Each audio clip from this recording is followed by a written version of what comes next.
sing no victim song. I am a woman, I am an artist, and I know where my voice belongs. For generations, sisters, mothers, daughters, aunties have sung, I am a endangered species. But I sing no victim song. I am a woman. I am an artist. And I know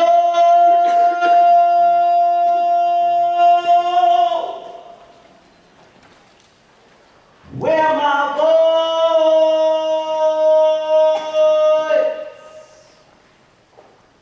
belongs.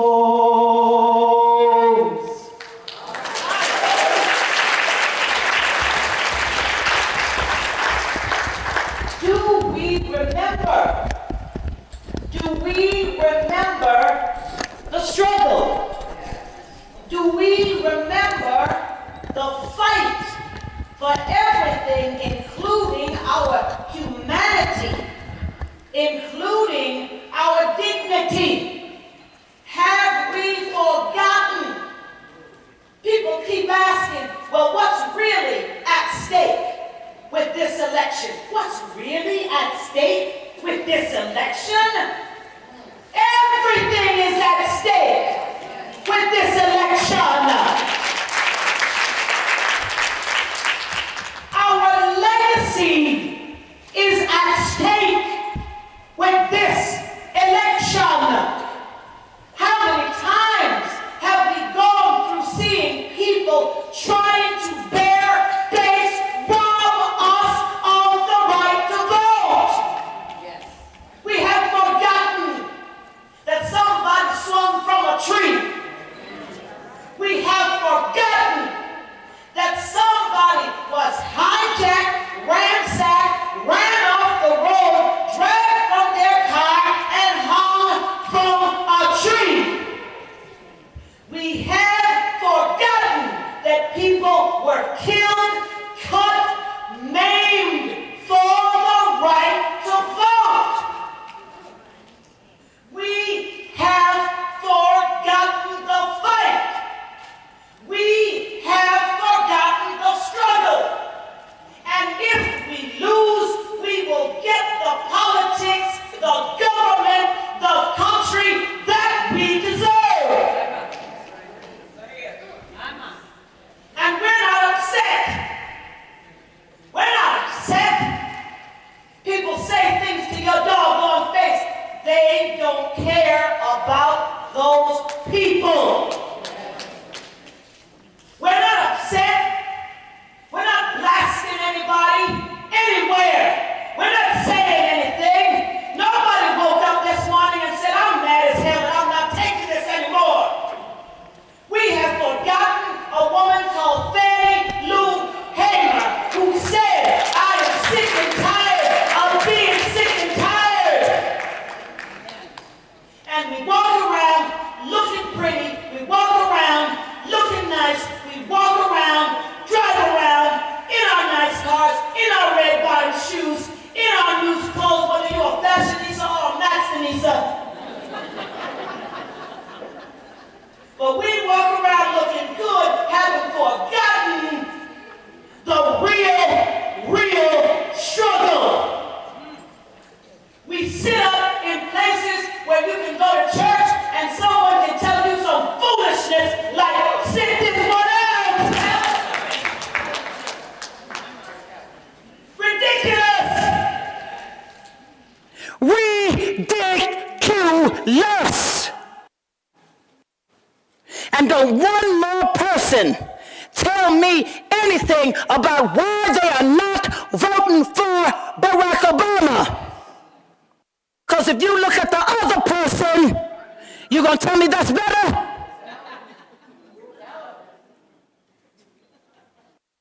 I'm not telling you who to vote for. These are just my thoughts and my opinions. But can we get it right in our minds? friends, we ain't upset. We ain't ready.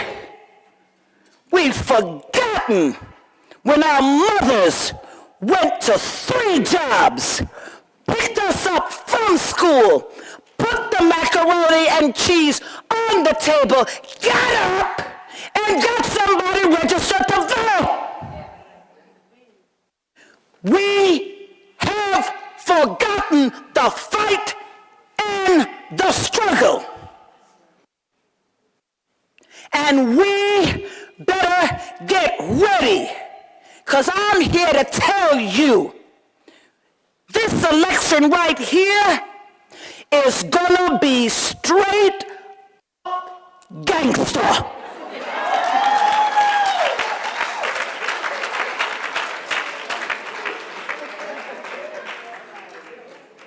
Straight up gangster. And I don't mean the kind of gangsters we're used to seeing in the hood. These are a whole nother breed of gangster. They are trying to take this election not on policy, not on anything that's right, but they are trying to just snatch it because they want it.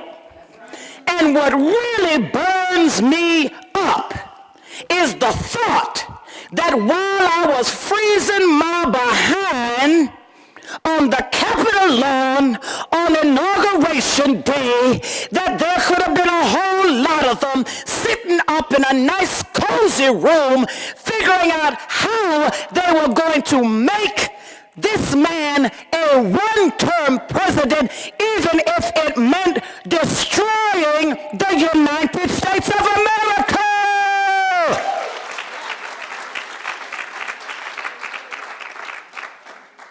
It just burns my gut. Because like you, I froze my behind off with good intention and dragged my children out there with me to freeze with me. And somebody's sitting up there plotting for no good reason other than they could, other than they can, making things look bad just because they know how to hide the money. Trying to make everybody believe there is none. There's none that you're willing to put on the table right now. But we know you got it. And don't think they're not going to go into court anywhere, Florida, like Pennsylvania, like Ohio, and tell any kind of lie they can. You think they're not going to intimidate voters? You have forgotten the fight when they used to line up the street as black folks came to vote for the first time and said, if you vote N-word, it'll be the last thing you ever do. We have forgotten.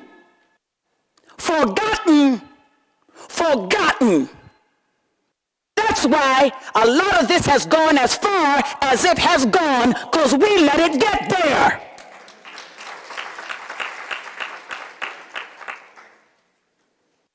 You got a beautiful piece of paper sitting in front of you. I hope you do more than just look at it. I hope you read it. Register to vote. You all are the choir. I know you know the song. I know you are registered to vote. But if you know one person who is not registered to vote, please help them understand why they need to get registered to vote. If it's an issue of self-esteem, build up their self-esteem. Let them know that they are important and they must be a part of this process. They can go to ncbcp.org. They can go to Gotta Vote. It's in Gotta, G-O-T-T-A. Not G-O-T-T, space T-O. Gotta gotavote.org. Verify that you're registered to vote.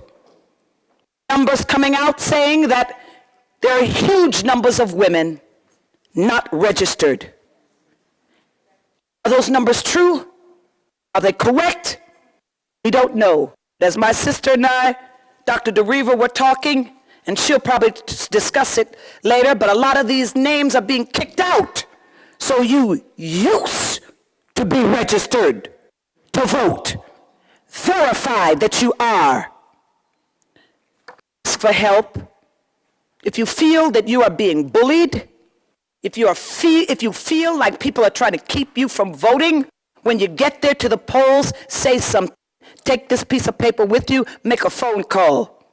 Call connections and make sure you let people know that they need to be connected to somebody by a phone call on election day to stop anybody who is trying to stop them from exercising their right to vote. You have a right to vote. Use it. Stand your ground. Do not let anybody make you feel like you can't, like you shouldn't, like you're not able to. Yes, you are. And whether you have proper ID or not, whatever they say, show up and vote. There are provisional votes, and 6 days after that to figure it all out. But by any means necessary, vote.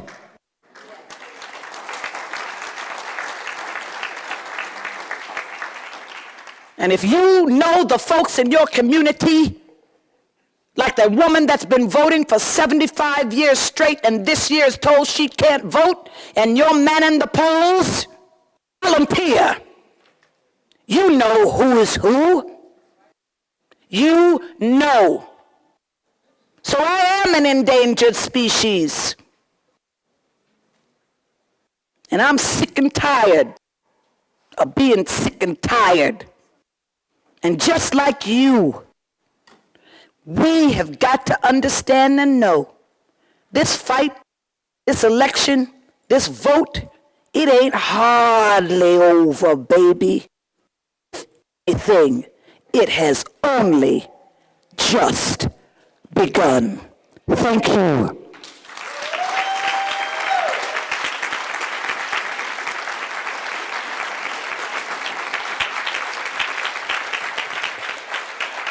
Thank you. Thank you so much. See, you know, this sister is bad. She's been bad for a long time. A long time. So that was the way to open. And as we get ready, I'm looking for the DVD. Thank you. As we get ready to start off our panel in style, I just want folks to just take a minute and in the quiet, just reflect on your own ancestors, on your own folks, on our own history that Cheryl really invoked. Take a minute. I'm going to do it. So what's going to happen is we're going to have 3 consecutive panels with some breaks and some Q&A. So I want to just let folks know we have some index cards that will be going around to try to keep the questions and answers moving. So you'll see that. Let's see. Oh, there we go. Liz, Darius, one of my colleagues will be passing those around. So if you have a question and if you need a pen, we'll move that. To keep things moving, because you know how it is, we got a lot of amazing sisters with a lot of great information who will have 5 minutes each. My colleague, Inez, will be having a 1-minute sign, so I'm going to ask y'all to take a look and pay attention to her when she sits down. Okay. And then we're going to get this open, right? Here we go. Here we go. And then I believe we also have surveys, right? The last thing I want to say before I bring Dr. Barbara Williams-Skinner up is that in the back there's a table that's a resource table, because we know that there are so many people here that all of you guys could be on the panel. All of you are amazing. There's so many amazing women and men in the room. And so we want to give you an opportunity to share the resources that you have. We'll also have some time toward the end of the panel discussion to get your voices in, to hear what you have to say and hear the work that you're doing. So I want to assure you that between the index cards and the time at the end, we're going to get to hear your voices. Please use the resource table and be prepared for a group of women who have some amazing things to say. So right now, Dr. Barbara Williams Skinner. Go ahead and clap for her. That's okay, that's okay. That's okay. How many of you are sick and tired of being sick and tired? Well, I just praise God for another year for us to be together. Last year when we met, you said over and over and over, we want to not just talk, we want to act. In that spirit, I am up very quickly to talk about something that we can act on in this election year that's affecting black women and families more than anybody, and that is the issue of poverty. It's something that neither a presidential candidate has talked about, neither convention has talked about. So last year, myself, as head of the co-chair of the National African American Clergy Network, connected with a whole lot of other faith leaders around the country and went and met with the president to say, why? Why? Here's the budget debate is going on, but nothing about poverty. And the budget director, Paul Ryan, was about to cut out what we know as the safety net. And the only thing we were able to do was to get them to hold that harmless through what we call a circle of protection. Last week, Census Department Bureau released the figures, and black women are, and families, especially children, an endangered species. We are still the poorest of the poor, and neither candidate, with all due respect to even our president, is talking about it, and will not until we act. And so what we did in the circle of protection, we held a press conference. Not only that, we sent a letter to both Mitt Romney and President Obama and said, you need to talk about a circle of protection around the poor. Now, I have the DVD. They have both said it. There's something you can hold them accountable for. And I want to show it because it says that we have to start talking back to them. They're not hearing from us. And let me tell you several things that you can do, because this is a room full of activists. We're going to show the DVD, but the point is that the budget is a moral document, and black women's voices on Capitol Hill are not being heard. So on October the 2nd, we're releasing a film called The Line. It's a line below We Don't Want to Fall. And that film was done by an Emmy award-winning film director. And what we're asking you to do, when you look at you go on the link, in which I'll leave through Melanie Campbell, you can gather your sororities, your church, your Bible study, whatever, a group of women. And in that setting, write letters on the spot, tweet, email, text messages. They are not hearing from us.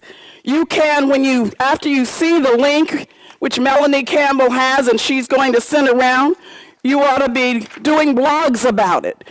Poverty is not on the agenda, and black women are affected. Is anybody upset about it? We need to get upset about it. We need to get upset about it because it's our children affected, and guess what? Until we get upset, it's not going to happen. So let me just suggest to you, Cheryl Ralph is not a mad black woman, and I'm not a mad black woman. We're upset, sisters, because we know that Fannie Lou Hamer stood in our place so that we could come down here and look pretty and get a ticket to something. But not just for us. For the woman who will never get to the convention center. We're standing for the child who nobody sees off to school. We're standing for the little girl who nobody looks at her report card. We're standing for the little boy who nobody watches his soccer match or his baseball game or goes and says, we are sisters, aunties, mothers, daughters standing in the gap. So let me say to you, I want to show this to you because it's one thing for us to charge the candidates. It's another thing for them to have said to us, they're going to put a circle of protection around the poor. Therefore, you have the link that you can hold them accountable for, www.circleofprotection.org. Go on that link, and you can find the film. We're going to show it to you. Poor and vulnerable among us. And I want to start by thanking all who've already answered the call to care for those in need. Both here at home and around the world, good people of faith have dedicated themselves to improving the lives of the less fortunate, providing aid and comfort in places that were once without hope. These kind acts reveal the good heart of America. Coming to the aid of those in need is a critical mission, and it's more important now than at any other time in recent memory. As I speak with you today, there are 23 million Americans struggling to find work. A record 46.7 million people are on food stamps. Nearly 1 in every 6 people in America is in poverty. When our economy is weak, lives are shattered. Hearts ache. Parents wonder how they'll make ends meet and how they'll provide better lives for their children. I'm running for president because I believe we can and must do better. If we're going to help lift our brothers and sisters out of poverty, we must restore our economy and reduce the debt.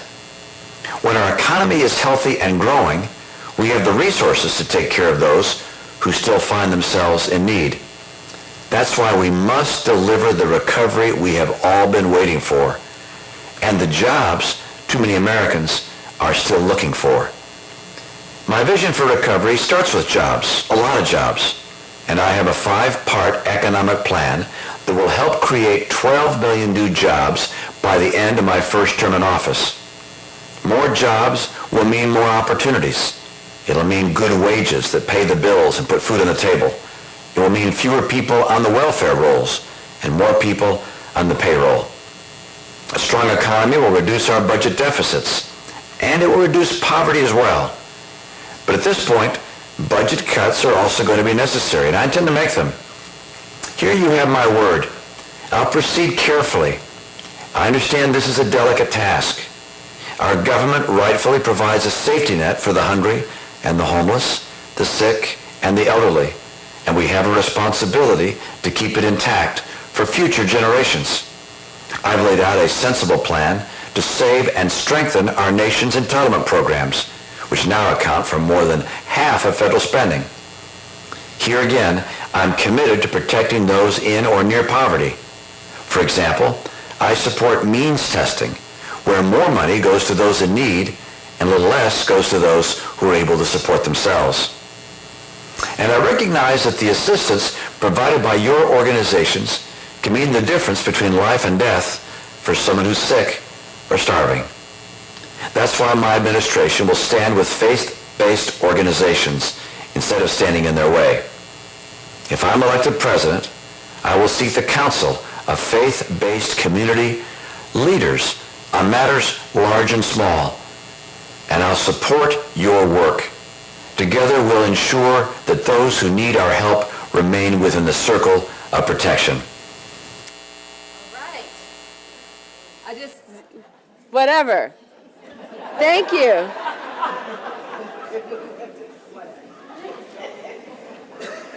You know, we got to do it bipartisan up in here, right? You know, whatever that means. Sometimes it feels like it's one party, but you know, but this year it's really about us, right? Really about us. That's why we're here, about the power of the sister vote. So we're going to start with our panel in earnest, and I want to start by bringing on really we say thank our sponsors. And ALC hinted at it, in fact, the role of the National Education Association, who not only supports the Black Women's Roundtable today, but always. We just appreciate their support and Becky Pringle, its leadership in particular. So I want to bring her on so she can share a few words to start the panel off. If women want any rights more than what they've got, why don't they just take them and not be talking about it? Sojourner Truth. That's right. Who better to challenge us to stand up and to speak out, to act, to influence, to make the difference? On behalf of the more than 3 million members of the National Education Association, I want to thank you. I need to begin by thanking our host, the National Coalition on Black Civic Participation, the Black Women's Roundtable, and of course the CBCF, and you.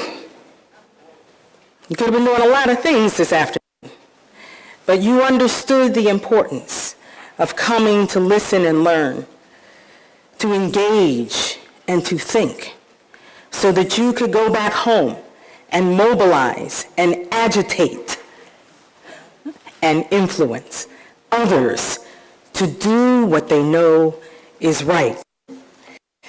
At the NEA's convention this July, our executive director challenged our 9,000 delegates to remember, yes, Cheryl, we haven't forgotten, to remember that they are part of an organization that has a legacy of being social justice patriots. That while education is the core of our business, we must, as educators, stand up against any injustice. We must fight for those who are less fortunate than ourselves, that we must be the guardians of a society that was founded on the values of equality and justice and opportunity and fairness and respect for the individual and, yes, the collective. As educators, we must lead the way, just as we did 70 years ago when we stood up against the internment of Japanese Americans. We must stand up against racial profiling today, just as we did 60 years ago when we fought to end the segregation of our schools. We must fight against the resegregation of our schools today, just as we did 50 years ago when we challenged the disenfranchisement of our black citizens by launching Fit to Teach, Fit to Vote campaign in Selma, Alabama. We must challenge efforts to suppress the votes in state after state after state after state throughout this country. We've understood for a long time what will be at stake in this 2012 election. That's why the NEA was the very first organization to endorse President Obama for re-election. We already saw the stark contrast between candidates lining up to challenge the president.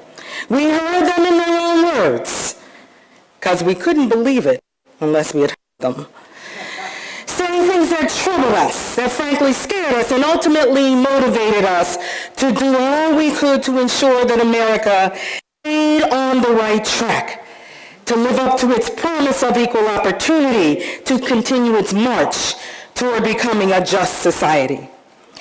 When we heard Governor Romney say that students should get as much education as they can afford,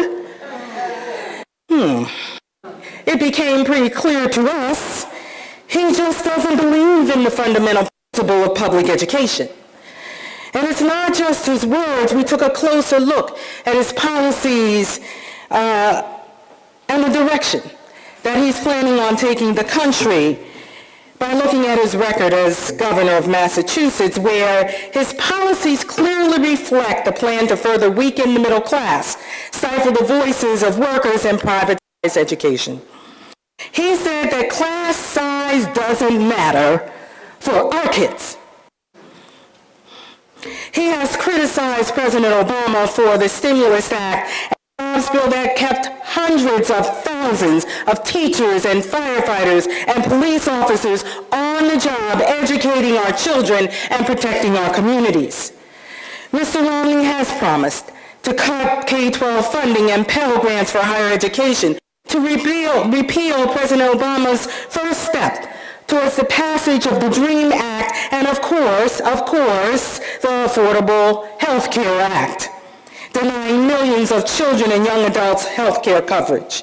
If you had any doubt, he let us know unwittingly, not in that video you just saw, in another one, where he was speaking to his wealthy donors, and he talked about that 47% of people, you know, you and I, who are dependent upon the government, who believe they are victims, who believe the government has a responsibility to care for them. These are the people who pay no taxes, he said. My job is not to worry about those people. Think about that for a second. A man who is running for president of the United States thinks that half of Americans aren't worth his time or effort. We have our work cut out for us. In contrast, from the first day in office, President Obama has worked to secure the future prosperity of women and other underserved communities through access to health care and creating jobs and revitalizing schools and the development of targeted job creation, investing in our underserved communities.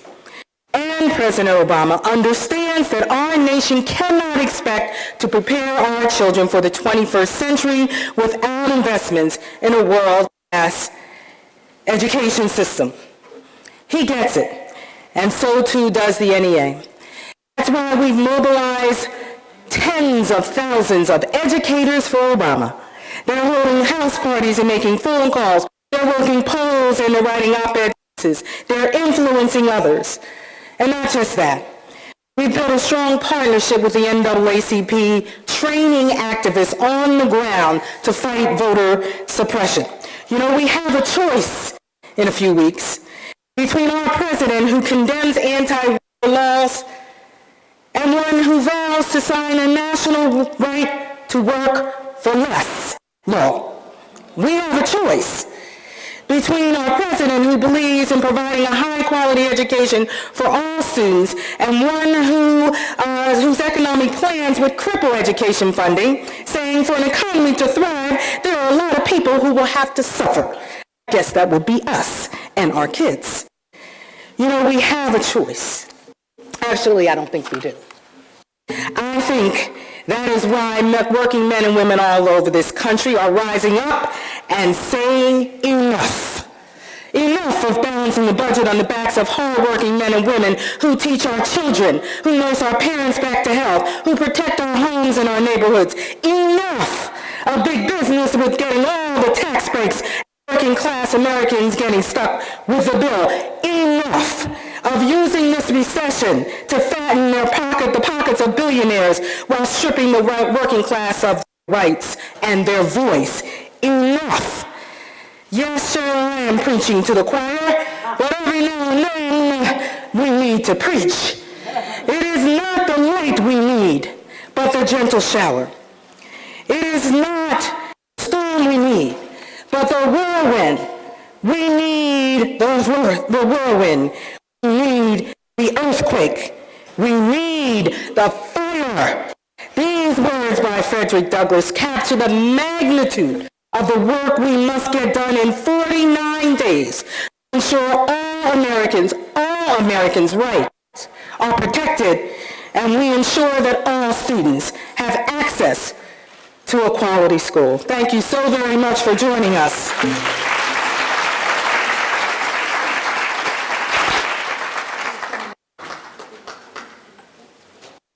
Thank you so much. So I'm going to ask for the rest of the panelists, they're going to stay where they are. We're about to turn the mics on, so watch what you say. We got some more chairs coming in. Hopefully everybody's got a seat because, you know, this is Women's Roundtable where everyone has a seat at the table. Yeah.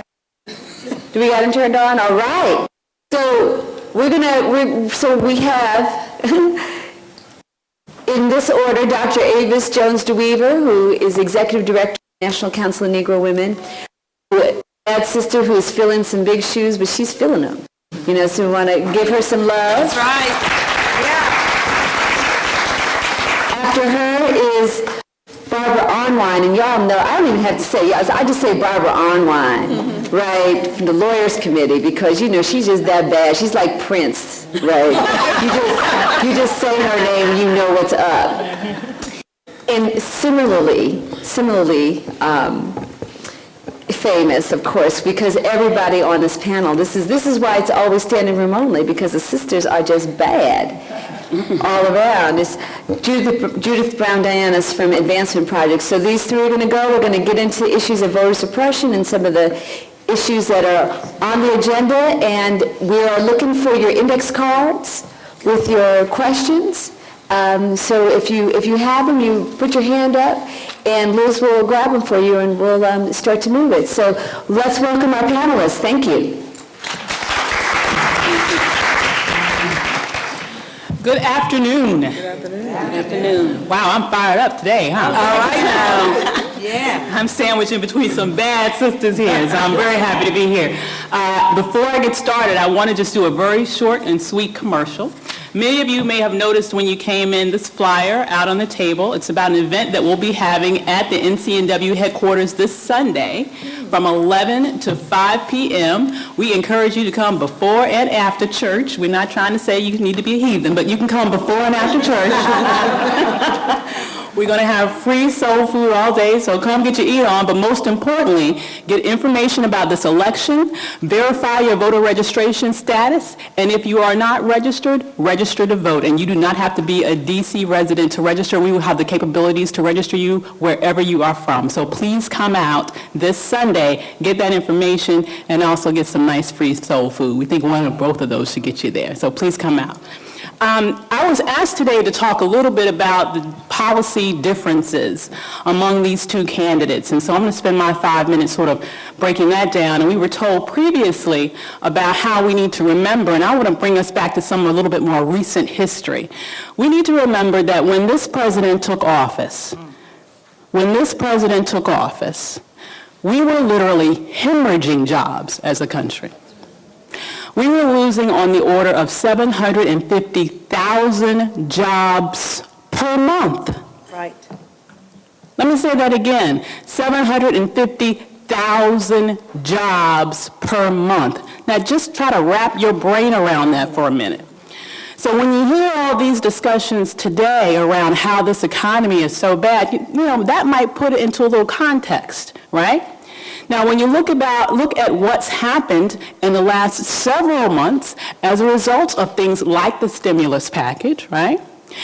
We have had 30 consecutive months of jobs growth in this country. Every month for 30 months, this economy has been producing jobs to the tune of over 4.5 million jobs under the Obama administration. That is, in fact, 40% more jobs than this nation produced under 8 years of George Bush. Let's give that some recognition. So I think it's important that we put today's discussions into context and into the facts of the matter. It's very interesting that when an individual has, maybe 3.5 years to dig us out of the deepest and most entrenched recession that this nation has experienced since the Great Depression, it's rather unrealistic, frankly, to expect that we would be at a level that we haven't seen since before the prior administration, okay? So let's just be very real about that. In addition to looking at where we're moving with the jobs, obviously we need more. We still need more, but at least we can definitely argue, and we have the facts to back it up, that we are moving in the right direction. Other things that this particular administration has put in place already that I believe are very important and is important to really look back on is something called the Consumer Financial Protection Bureau. Now, what is that? That is an organization that was developed to make sure that we are not the victims, and I hate to use that term after what just came out, but in a very, very, very real sense of financial shenanigans of individuals on Wall Street who quite literally built the black community out of billions of dollars in wealth as a result of the housing foreclosure crisis. The Consumer Financial Protection Bureau makes sure that as we move forward, there are regulations in place to make sure that those types of very illegal and immoral behaviors that led to individuals losing their homes and their life savings will not be replicated. And in fact, that's one of the first things, by contrast, that President Romney would seek to roll back. So we need to be very cognizant of that and what that would mean to us. As it relates to health care, we hear a lot about health care, and I just want to mention some of the latest statistics on there. The latest poverty numbers that we just heard about, and it was very much true. At the same time that those numbers were released, another more encouraging number was released. They always release the information about health insurance coverage when they release those poverty numbers. And what we've found is that in 1 year's time, the number of people with health care coverage in America has increased by 1.3 million individuals. So health care reform is beginning to take traction, it's beginning to work, and it's not going to be fully implemented until 2014. So we have a long way to go, but we're already seeing expansions in health care coverage. Moving forward really quickly into things that this president has said he would like to do if he has a second term. He would like to invest more in creating jobs in a lot of the areas that we know we still need work in. We still need infrastructure. We still need more teachers in the classroom. We still need more firemen, more policemen. We know that we still need more investment in green energy, and those are the types of things that this administration would like to move forward. Now, I know we heard in the video there about Mr. Romney's 5-point plan. I've been digging. I don't see very many details behind that. But I will say that I do see details in the Ryan budget. So let me just tell you a little bit about what his vice president has laid out in very meticulous detail about what he would do. And I think that's a very good indicator, really quickly, about what we might expect to see under a Romney administration. One of the biggest things he would do, and this comes from an independent source, the Center on Budget and Policy Priorities, taking from the poor, giving to the rich. If you want to talk about redistribution, I can have that conversation. The reality is the redistribution that's on the top of the agenda on this, as it goes to this particular candidate, is taking the money from the have-nots and giving it to the haves. Thank you.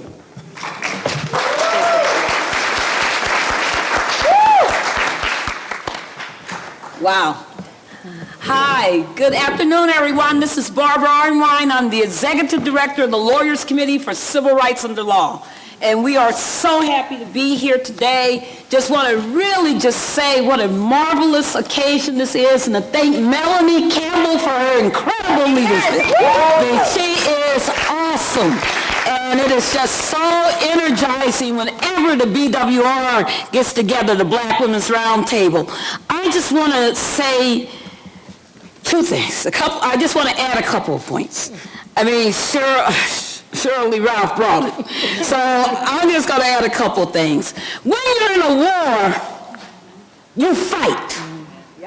You only win if you fight. You don't lay down, you don't sit down, and you don't act like you're uninformed. So we are in a war as we sit here, and the war is on our voting rights.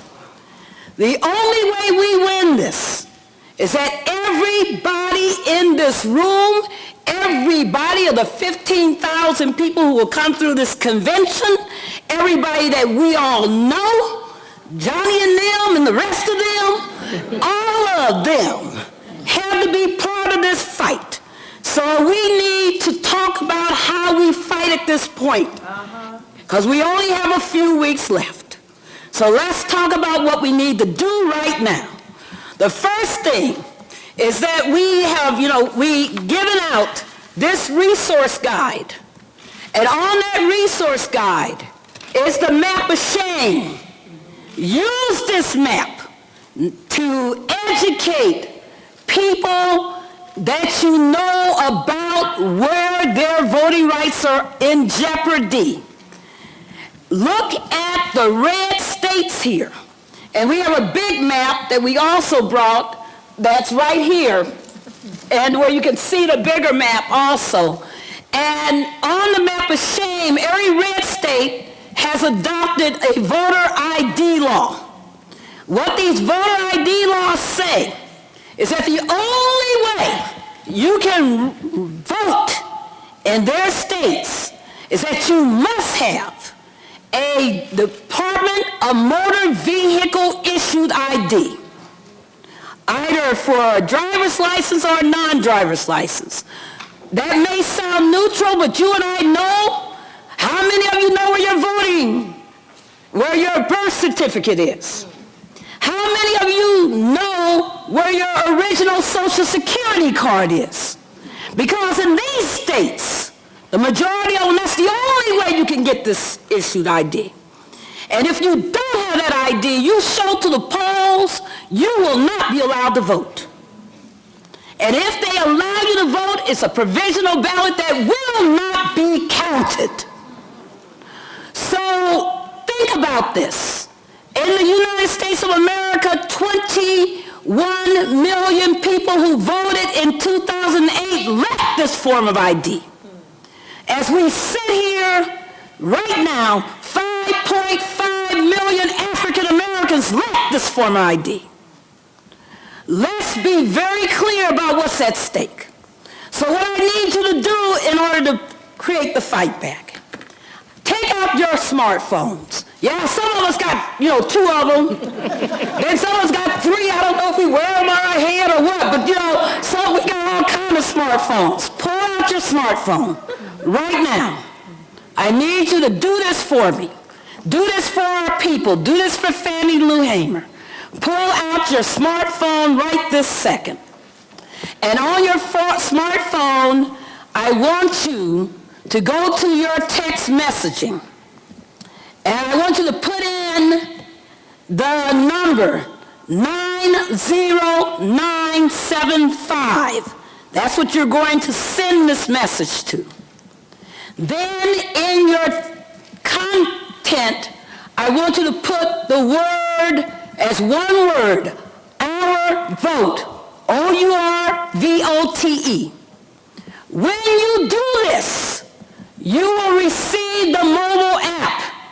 The mobile app will allow you to verify your registration, because one thing we say on this, and I'm going to just show you real quick.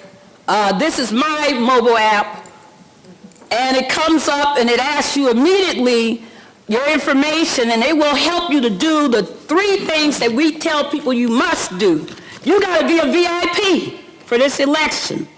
And it will tell you if your registration is active or inactive or not even existent. It will tell you what kind of identification is needed in order to vote, and it will tell you where your voting precinct or your polling place is on election day. This is critical information, because all 3 of these things, if you don't do it right, you can be disqualified and have your ballot not counted. You'll be walking out of there with that pretty little red, white, and blue sticker. Come on, yeah, I voted. But the issue is, does it count? And it's critical that everyone do this mobile app. Guess what? You can take the mobile app once you have downloaded it, once you've collected your own information. The next time you bring it up, you can call Johnny Nam, Yo-Yo Nam, the rest of them, and all of our family, all our friends, all our colleagues, and you can get their information and verify their voting. In these red states, you can help people register to vote. In these red states, you can call your friends and make sure they know about these ID requirements, because you can also in the app pull up all the laws. We're going to be sending out alerts, all kinds of stuff. I'm out of 5 minutes, but I will be here. And I want to talk to you some more, because there's so much we can do to fight and to win. Thank you.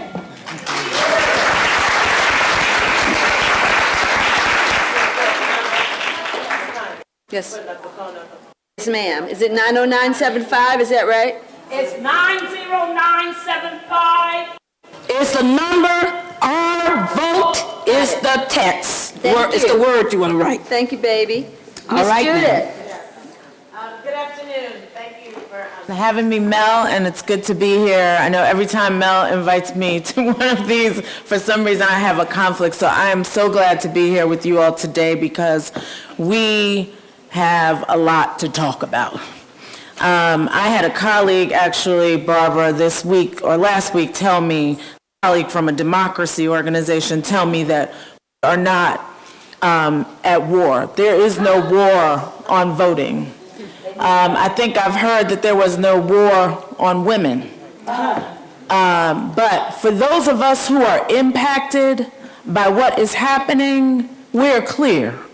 There is a war. And we need to put it in perspective. 2008, we showed our power, especially as black women. We showed that we could turn out in record numbers when we know what is on the line. In 2010, unfortunately, we sat home. And while we were sitting at home, there were others who were plotting. And what they did was that they decided to change the rules of the game. And they're changing the rules of the game because they understand where this country is going. They understand the changing demographics of this country. As the country is getting browner, there are people who are scared.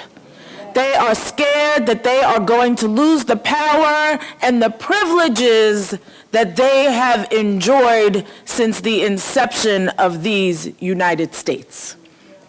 Since the Declaration of Independence was written and it said all men are created equal. But we know that we have been on a journey to get rid of the word men, to get rid of the privilege, to make it a real principle that applies to all of us, so that we are all equal. And it's been a long journey, and we are still on it. So in 2011 and 2012, we saw the most significant rollback of voting rights that we have seen in a century in this country. We saw states taking up voter ID laws that, as Barbara said, are the most restrictive ID laws that you could ever imagine. Proof of citizenship, or state-issued photo ID that has your current address with an expiration date on it, and your signature. We've seen states moving to purge voters as so-called non-citizens.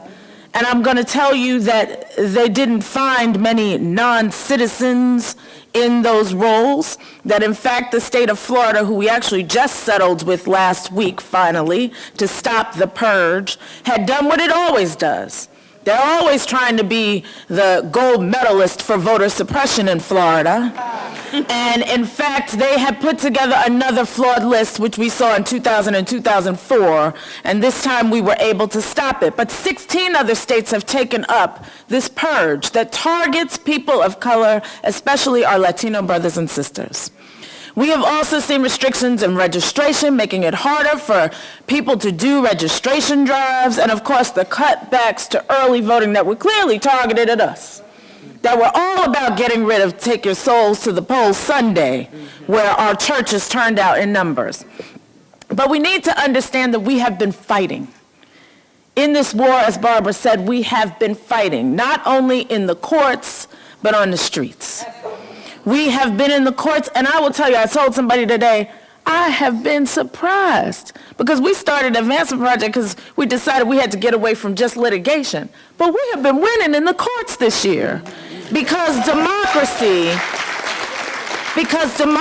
is at stake. So I want to tell you that we have shut down many of these laws. Of 9 states that passed these voter ID laws, there are now 3 that are pending and that are implementing. Pennsylvania being the one that is most dear to me.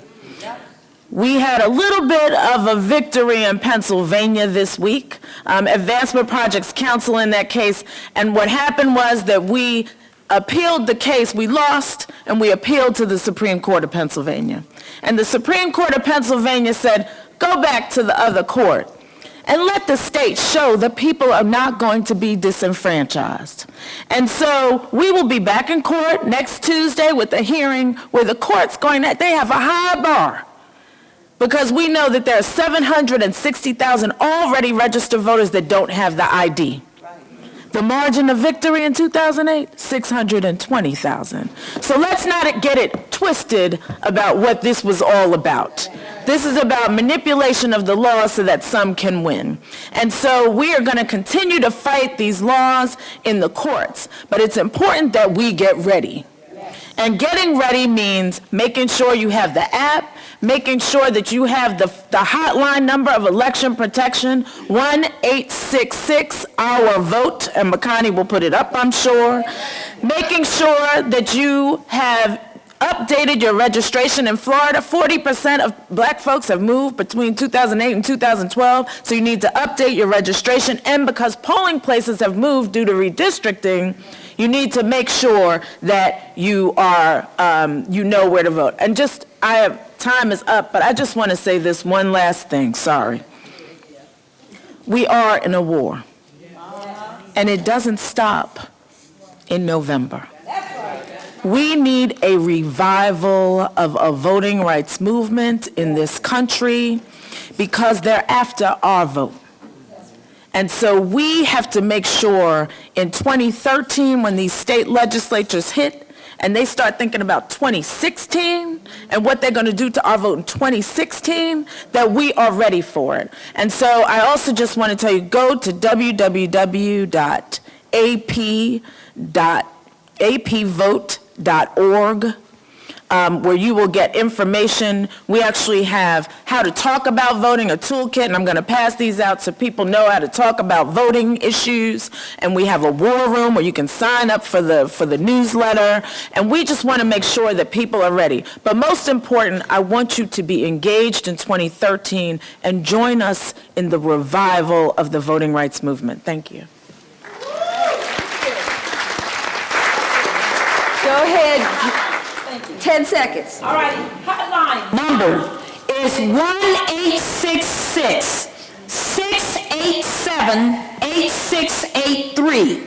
That's 1-866-687-8683. That is your lifeline. Everybody, right now, we're getting like 1,000 calls a day to the hotline because people are calling and saying, I'm a felon, I'm an ex-felon, I don't know if I can vote. They're calling and saying, I'm in one of these ID states. What do I need to do? How do I get it? They're calling with these questions. We want those calls. We want people to call. So you want to make sure you got that hotline number memorized. Just like the latest lyrics to the best song we love. I want you to know the hotline lyrics the same way. And use those lyrics. Use that number. From here on in to Election Day. And the last thing, folks, remember, October 6th. October 6th is the first day that voter registration closes in a number of states throughout this country. And on October 16th is the last date for most people to register to vote. So you must be telling people right now to register. Thank you. Thank you, Makani. Thank you. All right, go ahead. Love. Before we move on to the next panel, we're going to hear from folks who are doing work on the ground locally, like many of you. I wanted to acknowledge some of the Q&As and some of the questions that have come through just very quickly. And even before I do that, I want to know, are there members of the Black Women's Roundtable in the audience? I would love if you can, if as my father, my grandfather, you know, I'm a preacher's kid, would say, if you are able, would you stand, please? Would you stand? Won't y'all stand? Black Women's Roundtable members, please stand. Don't be ashamed now. Come on, stand up.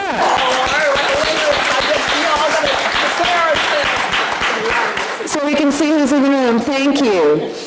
Also acknowledging the leadership that makes the National Coalition run.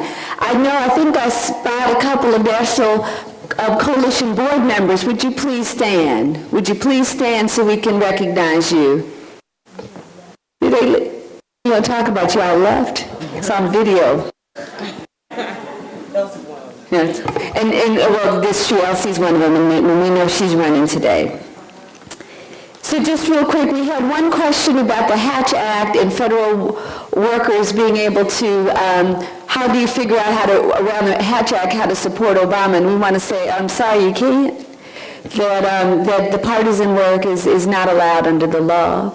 But as individuals, you do what you want to, right? So, you know, we're not saying how, we're just saying it's a possibility. anything, you know, it's your vote, it's your life. We'll run through more questions and comments later, and feel free, folks, to continue to hand cards up with other resources as we move forward. So our next set of folks, you're still here? Okay, good.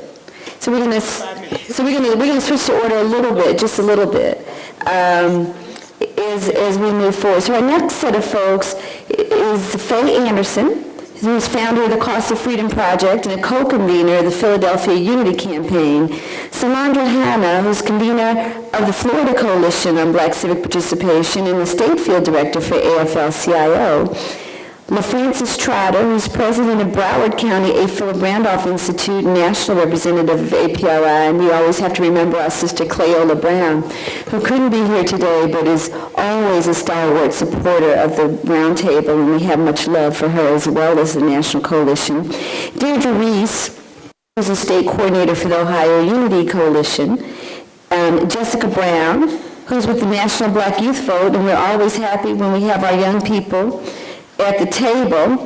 And then Carol Joyner, who's the National Policy Director for the Labor Project for Working Families. So we're gonna have everyone talk a little bit about the work they're doing and what we all can do in real practical ways to get out this powerful sister vote. And then we'll hopefully have time, if we honor the 5 minutes. You know, honor the 5 minutes to make that happen. But in this case, I'm going to have Deirdre go first, just because she has a plane to catch, and I'm hoping that everybody else is going to be okay with that. Then we'll go back to the order. So it'll be Deirdre, Faye, Salandra, LaFrancis, Jessica, and we're going to have Carol close this panel out before we open it up for conversation. And just before we even get started, I just need to hear your voices. So, you know, in the spirit of Cheryl Lee Ralph, can we all just say gangster? Come on, hear you. Let me hear it all together like y'all in church now. Gangster. Gangster. There we go. And how are we going to get with the sister vote this year? What are we going to do, D? That's right. All right, Deirdre. Thank you so much. Good afternoon, everyone. Thank you so much. I bring you greetings from Ohio, where we like to be the poster child for almost all things bad as it relates to rights in general. As we were watching our state attempt to take away the right of working people by going after collective bargaining agreements, which we know is what really lifted us out of poverty and gave many black women an opportunity to get a piece of the pie that we all have actually helped to bake anyway. Petey Talley, who is the convener of the Ohio Unity Coalition, and we were sitting around one night just frustrated talking. And I told her, you know, Petey, I'm really sick and tired of watching these folk come after everything that we have fought so hard for. I said, when I look at what happened with Trayvon Martin, you know, man walking down the street, minding his own business, drinking some tea and eating some Skittles, talking on the phone to his friend, and somebody said, you don't belong here, and started stalking him. And suddenly somebody was laying dead in the ground. And when we look at the policies that were happening in Ohio, we saw the exact same thing. Somebody said, uh-oh, we really don't want you here. We don't think you belong in this neighborhood. So we're going to call up somebody and say, hey, what can I do? And instead of bringing out a bullet, they brought out their ink pen. Instead of bringing out a different kind of weapon against us, they started doing things through legislation. They started doing things by saying, hey, we're going to appeal a decision of our state Supreme Court and even our district court that said we have to count ballots the same way for the African American precincts as we do for the non-African American precincts. That was the first tie break that our Secretary of State did when he came into our office in Ohio. But he then said, oh, I'm not going to break a tie as it relates to what hours we're going to have for early voting in Ohio. So as we started having all these conversations a couple of months ago, we said we want to do this thing called stand your ground. We are not going to give back one single inch. We have fought too long and too hard, and we haven't arrived arrived yet, but we doggone sure don't want to go backwards. So when we hear people say we want to go back to the good old days, I say back to when? When women didn't have the right to vote? When people who didn't have money didn't have the right to vote? When we didn't have an opportunity to sit at the table, we could only serve the table? I personally am not going back. So we said we're going to do something about this. And one of the things we knew they were going to do in Ohio was come after our voting rights. So we created this Stand Your Ground Vote voter empowerment tour. We actually started going out to our urban cities with a mobile unit where we're actually going to people's doors, going into their churches, going into community centers, and looking up their registration, making certain that they are actually registered. So they don't have to call us. They don't have to go online. We're going to them saying, hey, did you know 1.3 million people got purged since the 2008 election, including, interestingly, mayor of a city that is predominantly African American, including poll workers who worked in the primary election.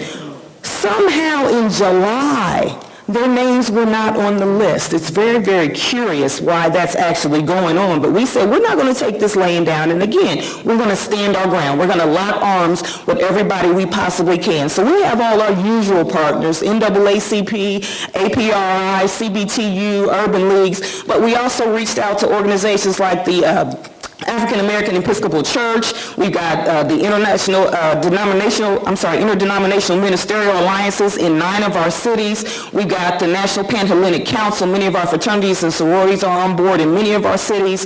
We've also got the Prince Hall Masons across the entire state. So we said we're going to build these partnerships wherever we can. So we are literally out knocking on doors in 9 cities today, door to door, doing voter registration. We're continuing to show up in our churches. We're continuing to go to our ball games. We're continuing to go to our grocery stores where we hang out. We're going to our job and family services center. So we're taking it to the people and making certain, one, that they know they may very well be disenfranchised because they've been taken off of a list and they don't even know, but also that they can empower themselves. And what I say to people when they say, my vote doesn't matter, because yeah, I hear it. I get sick and tired of hearing it, but I hear it on a regular basis. I say, if it didn't matter so much, why are they fighting so hard to take it away from you? So we have to tell people, yes, we're in a fight. So if you don't want to say it's a war, maybe you're that person, maybe you're Trayvon Martin who's being stalked, and somebody really does want to see you and your rights dead on the ground. So we are going to lock arms, continue to stand our ground, and not give an inch back. Thank you.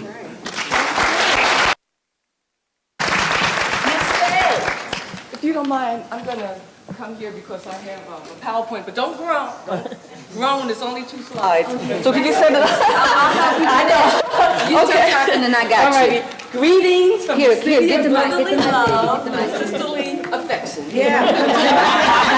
get up there where we can see. Okay, mic check from the occupied folks. Greetings from the city of brotherly love and sisterly affection. I'm Faye Anderson, project manager for the Cross to Freedom Project and co-convener of the Philadelphia Coalition on Black Civic Participation. The Philadelphia Coalition is working with the Unity 12 voter empowerment campaign. We're focusing on voter registration and voter education. Voter education is integrated in everything we do. As you all know, Philadelphia, the birthplace of our democracy, is ground zero in the voter suppression by voter ID scheme. So we are registering voters, and as we register them, we are handing out information. This from a number of groups. This was prepared by the Committee of 70, which is organized the Pennsylvania Voter ID Coalition, yes. A coalition of 100 plus groups, including the Advancement Project, the Lawyers Committee, the National Action Network, and of course the Philadelphia Coalition, AFL-CIO, NEA affiliate, and the National Coalition of Black Civic Participation.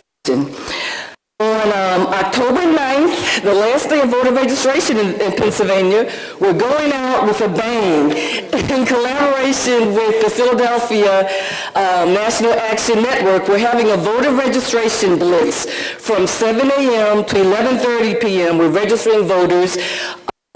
Stephanie Singer, chairman of the Board of Elections, really city commissioners, but it's the Board of Elections. She is keeping the office open until 12:30 in the morning to make sure that all of the applications are stamped October 9th. As Barbara Online noted, we are in a war for voting rights. Now, y'all know Philly fights. And we are using Web 2.0 tools to fight voter suppression 2.0.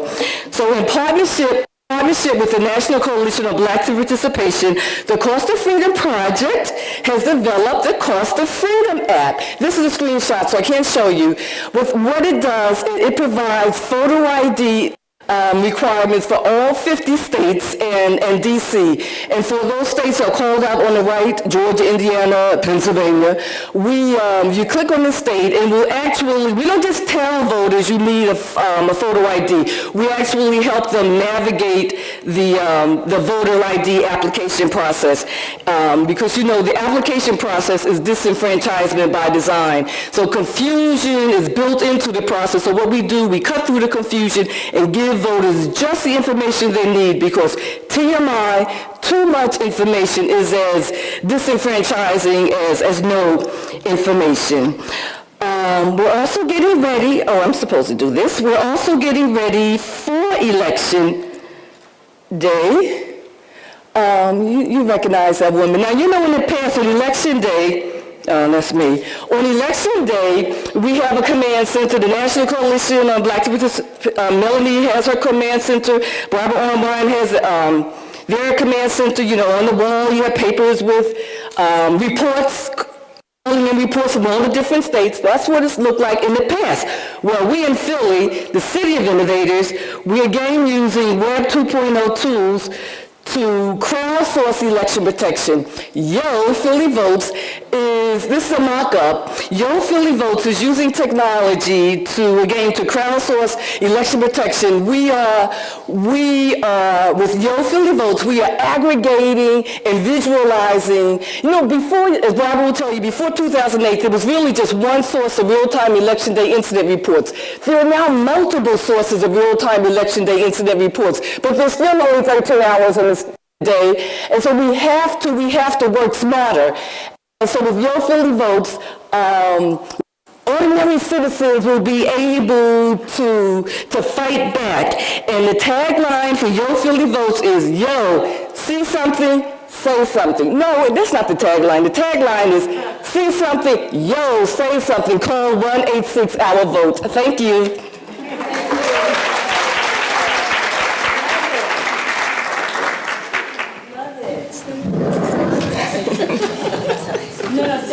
Okay, all right. Thank you. I just wanted to bring the picture up that I had. Yes, I got you. Okay. Good afternoon. This is an awesome fellowship. That's what I call it when I get in the room with my sisters. Greetings from the state that always want to be in the headlines, be it negative or what, Florida. I don't have to give you statistics because everyone spoke before me has given. I think everybody knows the statistics of Florida. But I just want to bring personal and real to wrap around to what everything that every speaker spoke before me. What we're doing in Florida, we're going to people that has been forgotten. We are going to people that are like shadows, that do not get polling. When you get these statistics in polling, how many been polling? Because when I walk the communities, they like nobody called me and asked me how I feel about the situation. But when you look on TV, Fox, and said you got these polling. So that, this picture right here, I just want to say, this every day we have to have a vision of why we need to get up and keep on doing what we do. So this is a personal story. Thanks to Barbara, we was at the RNC doing the Black Woman Roundtable discussion, and we were talking. This is Ava. This is my auntie, a personal family. Started at home first.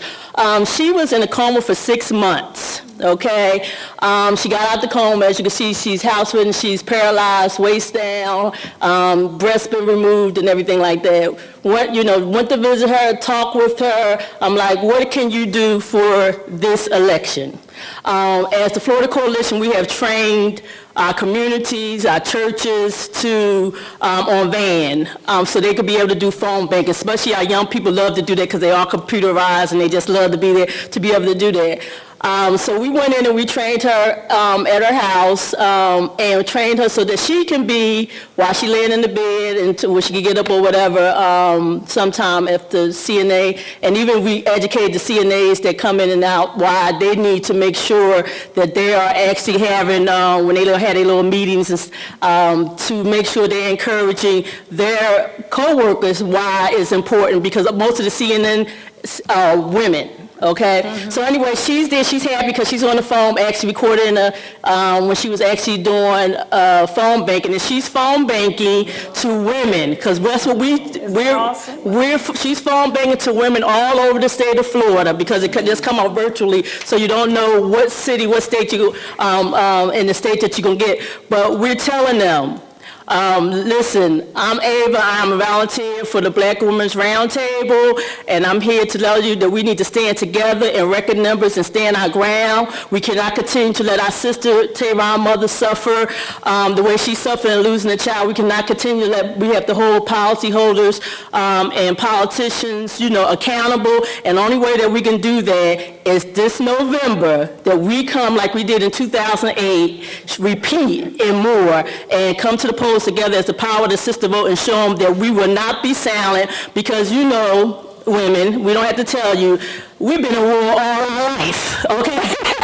And we've been running, but we make it happen. We do what we need to do. Barbara, the reason you're probably getting a lot of calls soon at 1-800 number because on our college campuses, our high school campuses, we have our young folks wearing their T-shirts, our Black Men Roundtable, we had them wearing them T-shirts, and on the back of the T-shirts, it has that stand your ground and be a power voter for 2012, and it has the 1866 out. Yes! Okay, so we are doing the work there. We're doing the work on the ground with the disenfranchised because we do have a list of 180,000 that the state of Florida claimed that they could not contact people whose rights has been restored and have certificates.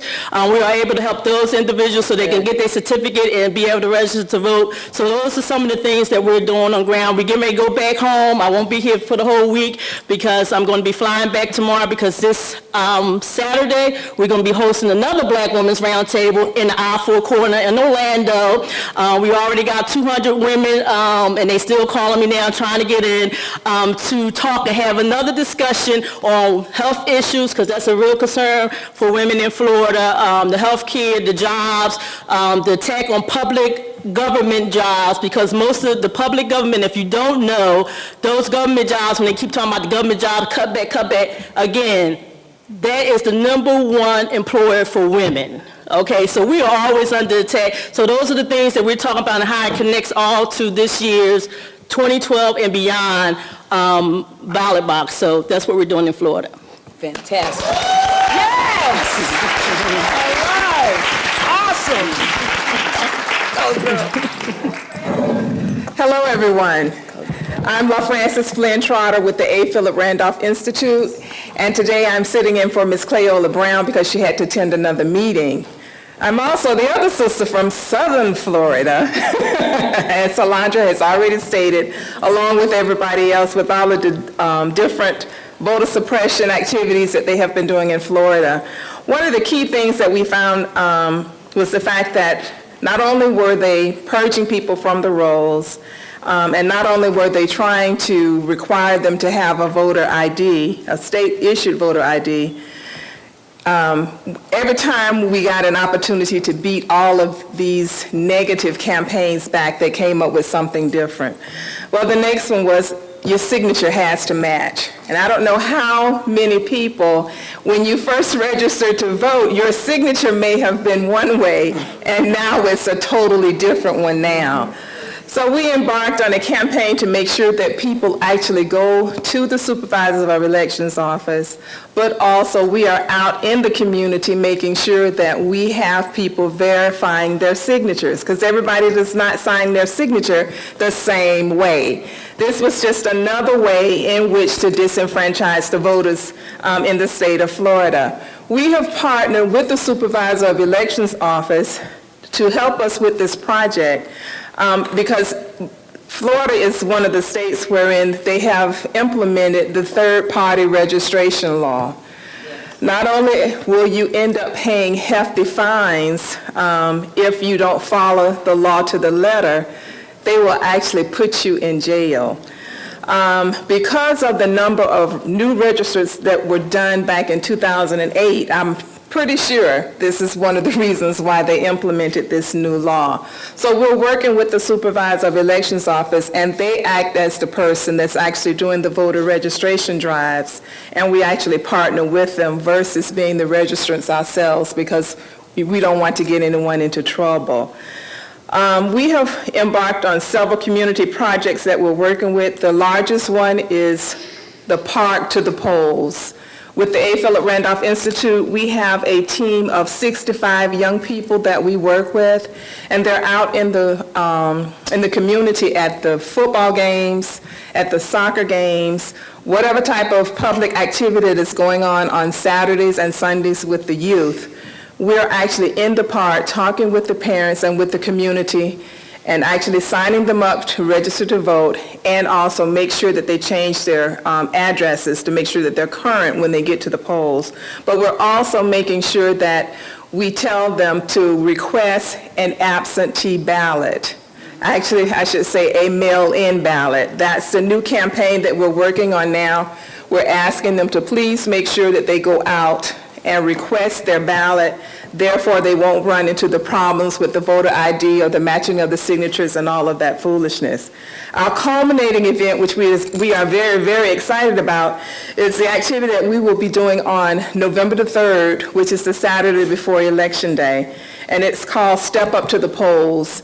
And we are actually walking from one of the mainstays in Fort Lauderdale, Florida, down to the African American Research Library, which will take us through the African American, the Haitian, the Jamaican American, and also the Latino areas of Fort Lauderdale in a parade. And we're asking the people to walk with us and go and vote.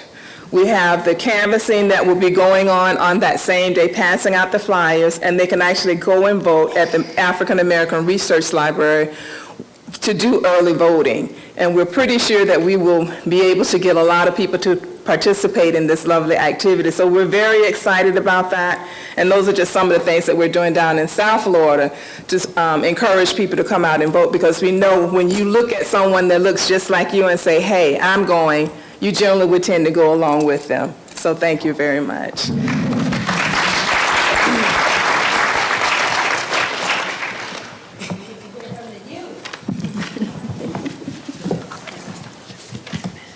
Hello, everyone. I am Jessica Brown, and I am the National Field Coordinator for Black Youth Vote. I represent the group that was underestimated in 2008, and some still do underestimate us this election in 2012, which are our African American youth. In 2008, Pew Research Institute stated that we actually showed up almost 70% more than we ever have to turn out at the polls. So some of the things that our organization is doing, we have state coordinators in various states, and we've started the HBCU Challenge. What that is we have 18 HBCUs that have signed up under this challenge. We actually, congratulations, Howard University signed up today, and they'll be a part of our challenge also right here in DC. But what this challenge is, they'll be registering students to vote on campus. This is so major because for the first time in forever, all of the organizations are coming together on campus to do voter registration and voter education under one umbrella. So that's a major, major deal. At Morehouse College even, they have come up with the Election Coalition, which is a group of young black males who are recruiting poll workers and poll monitors to be at the polls on election day and also giving us feedback to our election command center as well. We also, for the HBCU Challenge, are doing canvassing, so they'll be doing dorm to dorm. So they'll be going, registering people in the dorms, registering freshmen, educating them, making sure that they know their precincts, their polling locations, any questions that they have, they'll make sure that they get them answered. They'll also be passing out our materials. I think everybody in the room got one if you didn't. The 1866 Our Vote is on the back of our Black Youth Vote. Let's get our swagger back, stand your ground card. Also, everybody please, I'll be at the back door today, please fill out the pledge card. This is basically saying that you'll pledge to vote on or before Election Day, and I'll collect those from you. Also, we have our, and if you didn't get one of those, we have a few of these too, the Let's Get Our Swagger Back flyers and posters that we'll be putting out on our campuses and in our communities also. I did receive a phone call last night from a young man down in South Florida who is going to be heading up a program that we're going to start called Freedom Speaks. What this is there are a lot of African American males especially that are convicted felons who weren't able to get their rights back and weren't able to vote in this election. So what they're doing is they still want their voices to be heard. So they're actually going out and recruiting and speaking to young people about voting and making sure that they get out to the polls and vote, because there's still something they can do even though they can't actually fill out a ballot. Voter education, town halls, forums, making sure our people know who our candidates are and what they stand for and are able to make educated decisions based on what the candidates are actually telling them. With us being nonpartisan, of course, we invite everybody to come apart and have their side of the story told, what they stand for. This is taking place all over different states, different cities. Also, one of the biggest things that we're doing, which we finalized last night, are marches to the polls in different states. In Tallahassee, Florida, some of our modeling coalitions that we have at different schools have come together and said not only do they want to march to the polls, but in honor and tradition of Fannie Lou Hamer, Medgar Evers, they want to do a vintage march to the polls. So they'll actually be dressing in the attire that they did back in the Civil Rights Movement. So those are some of the things that we have going on for our Black Youth Vote. Well, I was going to say, not only is Carol, like, you're the closer, right? So that's like star power. Right? Okay. No pressure. But the other piece is that part of what we've asked Carol to do, and we're going to be turning to the audience in just a little while, to also just let us know practically what can we do. We've been hearing a lot of information. What can we do? So, first of all, thank you, Melanie, National Coalition, the CBC Foundation, and all of you who have gathered here today, especially the NEA, for participating in the Black Women's Roundtable discussion. I'm a proud member of the Black Women's Roundtable and see it as an avenue for women's strength and fairness in this society. So I'm going to make a connection between what I was asked to speak about, which is policies after Election Day in 2013, what we should be fighting for, and why it's so important to hear all of the voices today and get this vote out, make sure that everyone's contacted, because there's a direct relationship. There's a reason why voter suppression is at such a height right now. And there's a reason why the attack on our voice, on our ability to get to the polls, on the number of people who can vote is bigger than it's been in probably 70 years. And so there's a reason, because there's a rising tide in this country, and Judith alluded to it. It's the first year where the birth population was majority minority. It's also the second year where women are 50% of the workforce. So believe me, people are watching these trends. They're seeing that the tide is changing. They're seeing that there's a new demographic reality and a new demographic course, and that the country is shifting probably in another direction, a direction possibly over the next 50 years of fairness. And so policy shifts that folks are worried about and why voter suppression is critical for them right now are tax fairness. finally taxing the rich and rolling back on all of these tax cuts. Education reform, real education reform that serves and supports all children. Worker protections. This administration had to rebuild the EEOC, the Wage and Hour Division, all of the protection departments that support workers. Consumer protection, Avis talked about that, and how if we don't put the laws in place to prevent another crisis like we just experienced on Wall Street, we're going to be back there again. Women's rights, reproductive rights, immigration reform, it's been talked about more in this election. We've probably had this whole arsenal of policy talked about in a very long time. There's a broader economic policy issue that I want to delve into in addition to these around work and family issues. And the reason I do is because, as I said, women are 50% of the workforce. Low-income women, and this is new statistics from the Bureau of Labor Statistics, the American Time Use Survey that just came out 2 weeks ago, low-income workers have far less access to paid time off than any other group of people. That means that they're more often going to be fired, they're going to be laid off, they're going to be told that if you don't come to work sick, don't come at all. They're going to be told all kinds of things that affect our public health and also our ability to maintain our jobs and ultimately our economy. 55 million, or 4 out of 10 workers, don't have a single paid day off. There's an impact to our economy on that with regard to that statistic. And so I'm going to talk a little bit and go through very quickly, because I know I don't have a lot of time, some of the key policies that affect women, but also men and families overall. They affect working and non-working people to some extent. And these are the policies that my organization, Labor Project for Work and Family, has been working on for the last couple of years. Let's start with the Paycheck Fairness Act. We know how many people here, supported and looked forward to that being passed over time. The House passed it a few years ago in 2009. The Senate has killed it twice now since then. And essentially what it does is it puts teeth in the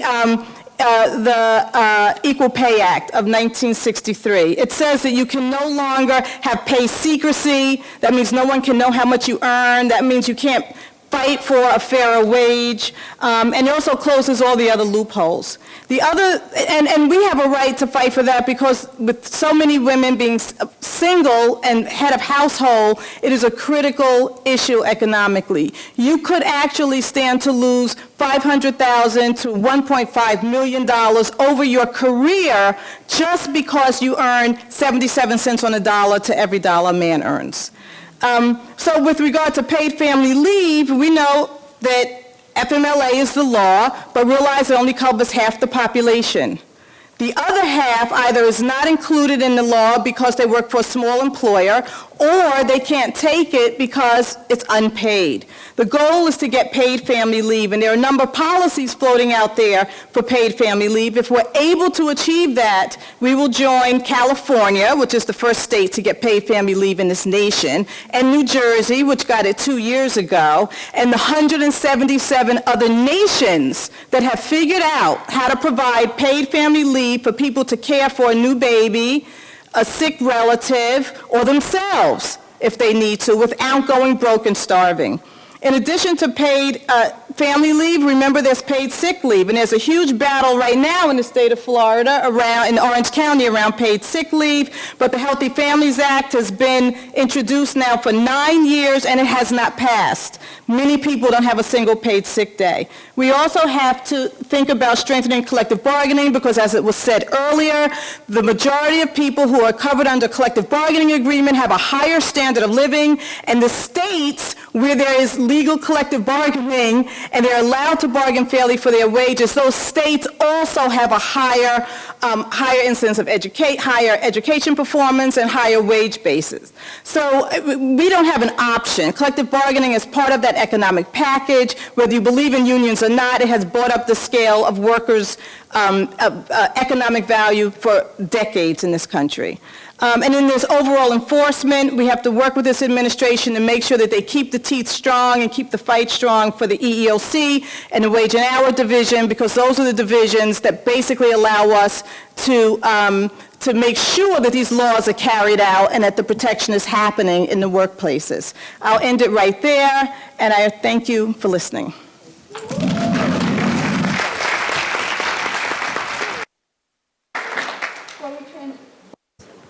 You got me, thank you. Before we transition into sort of more town hall style Q&A and get some comments, we got a bunch of cards. Thank you very much. We appreciate it. And I want to start off, I've asked a few folks because many of you indicated particular questions that should go to specific people. So I've asked in this order, Avis, Barb, and Judy to respond to some of the questions. They have a stack. So I'm going to start with Avis. And I'm going to ask folks to think of how to be succinct, just so we can make sure we get the voices of everyone in. Thank you. Certainly. And I do want to apologize in advance if this is on, because after I answer my questions, is this on? Okay. After I answer my questions, I do have to run. I actually have a meeting at the Consumer Financial Protection Bureau. So I need to go protect everybody. I do want to say I'm going to kind of group my questions. I have 4, but I'm going to make them 2 because they're kind of similar. And one asks basically, what has the Obama administration done specifically for black people? And so I just jotted down a few examples, and this is what I could fit on this card, but this is not all inclusive. But I do want to give you some examples. He recently signed an initiative to improve educational outcomes specifically for African American children, focusing on primary and secondary education. He, of course, doubled funding for Pell Grants that, is especially important for our children to be able to afford to go to college. He invested $2.5 billion specifically into HBCUs. I am a proud graduate of an HBCU, and I understand how important it is that we maintain and protect our institutions. He also made sure that there were $929 million in federal contracts to African American business owners specifically. Protected, and this was not easy, but he protected Head Start, Early Head Start, Child Care Assistance, those programs that are especially critical for our children. He also was the person who finally pushed through a settlement on behalf of black farmers who had sued this nation for years of discrimination to the tune of $1.2 billion. Our black farmers, and they deserved it. He has also reduced the sentencing disparities between crack cocaine and powder cocaine, which has been just a really ridiculous. You probably know the numbers specifically, Barbara, but it's an absolutely ridiculous disparity. Now, these are what he was able to do. There are a lot of other things that he tried to do, and as well as I know, that they were stopped. So, for example, year after year after year, he tried to push through funding for summer jobs for our children. And year after year after year, he was turned back by this Congress. That happened. Year after year after year, he tried to push through more jobs training for our communities, and that was pushed back. In fact, in particular, as it relates to the American Job Act, he had specific references in there to geographic-specific programming. So basically, he was trying to increase jobs, opportunities in those geographic areas that were disproportionately disadvantaged as it relates to unemployment rates. And who that means? That means us.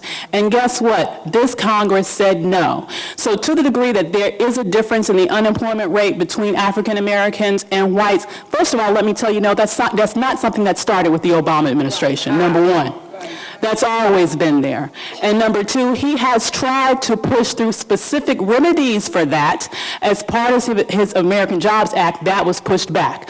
But to the degree that he's been able to be successful, I can just go down the list. I didn't even mention health care reform, which we know disproportionately impacts us and improves our access to health care reform, to health care generally speaking, and particularly as it relates to preventative care, making sort of services as it relates to preventative care free for individuals, something that we need. The other questions that I got largely related to women and the war on women.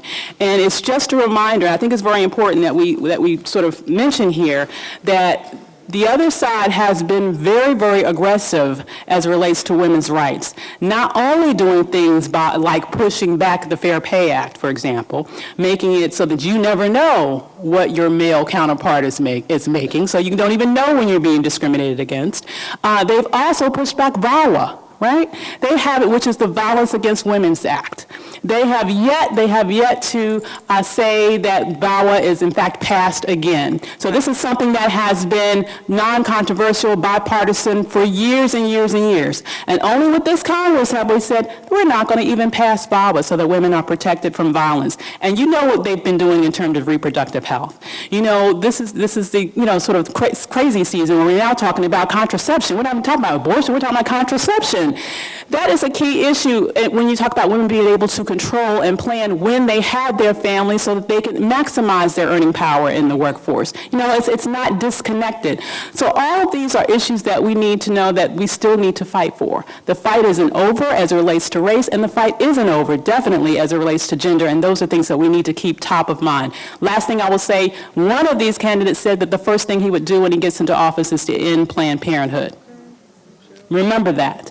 And when you think about Planned Parenthood, think about only about 2% of what they do is abortions. What Planned Parenthood does is they are in our communities providing preventative health care services for our women and girls. And we need to stand there with Planned Parenthood and protect them and say, we will not let you destroy that institution. Right. I don't know about any of you, but most of us, most women, have at one point in their life gone to Planned Parenthood for their basic health care. I know that I did.